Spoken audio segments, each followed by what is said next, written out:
Flynn recalled that he chose not to communicate with Kislyak about the sanctions until he had heard from the team at Mar-a-Lago. He first spoke with Michael Leedon, a transition team member who advised on foreign policy and national security matters for 20 minutes.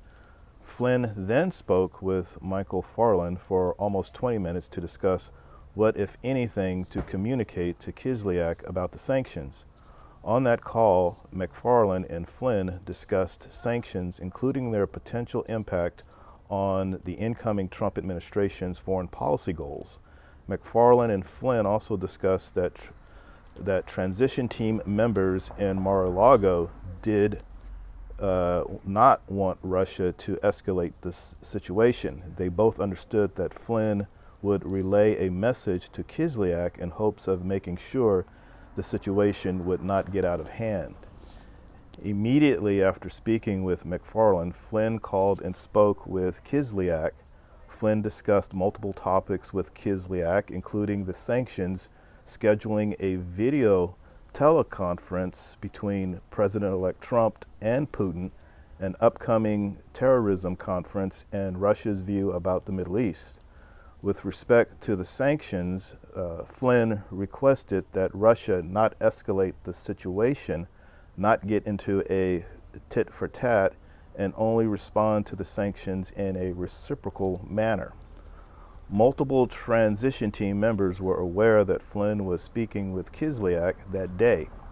In addition to her conversation with Bannon and Reince Priebus at 4:43 p.m., McFarland sent an email to transition team members about the sanctions, informing the group that General Flynn is talking to Russian ambassador this evening. Less than an hour later, McFarland briefed President-elect Trump, Bannon, Priebus, Sean Spicer, and other transition team members were present. During the briefing, President-elect Trump asked McFarland if the Russians did it, meaning the intrusions intended to influence the presidential election. McFarland said yes, and President-elect Trump expressed doubt that it was the Russians. McFarland also discussed potential Russian responses to the sanctions and said Russia's response would be an indicator of what the Russians wanted going forward. President-elect Trump opined that the sanctions provided him with leverage to use with the Russians.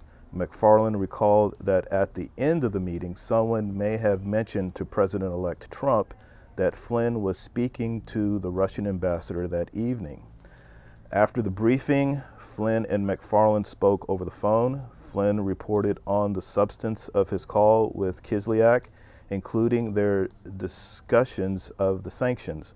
According to McFarland, Flynn mentioned that the Russian response to the sanctions was not going to be escalatory because they wanted a good relationship with the incoming administration. McFarland also gave Flynn a summary of her recent briefing with President-elect Trump.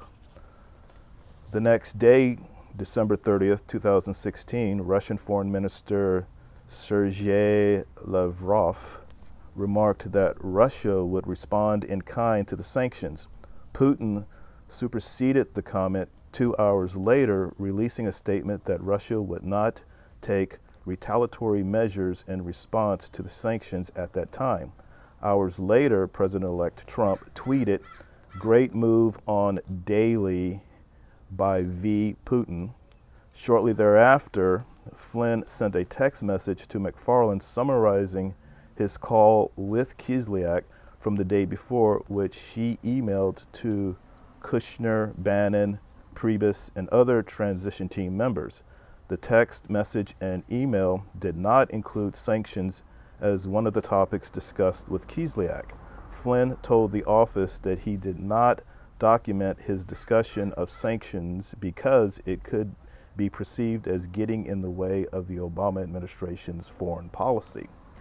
On December 31st, 2016, Kislyak called Flynn and told him the request had been received at the highest level and that Russia had chosen not to retaliate to the sanctions in response to the request. 2 hours later, Flynn spoke with McFarlane and relayed his conversation with Kislyak. According to McFarlane, Flynn remarked that the Russians wanted a better relationship and that the relationship was back on track.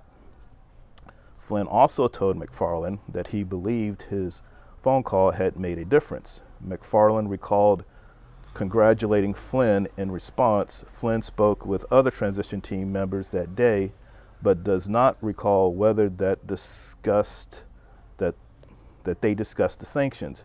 Flynn recalled discussing the sanctions with Bannon the next day, and that Bannon appeared to know about Flynn's conversation with Kislyak.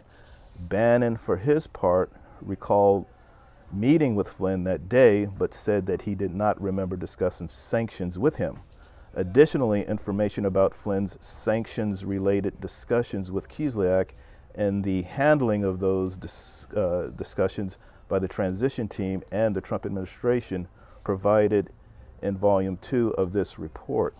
In sum, the investigation established multiple links between Trump campaign officials and individuals tied to the Russian government. Those links included Russian offers to assistance to the campaign. In some instances, the campaign was receptive to the offer, while in other instances, the campaign officials shied away. Ultimately, the investigation did not establish that the campaign coordinated or conspired with the Russian government in its election interference activities.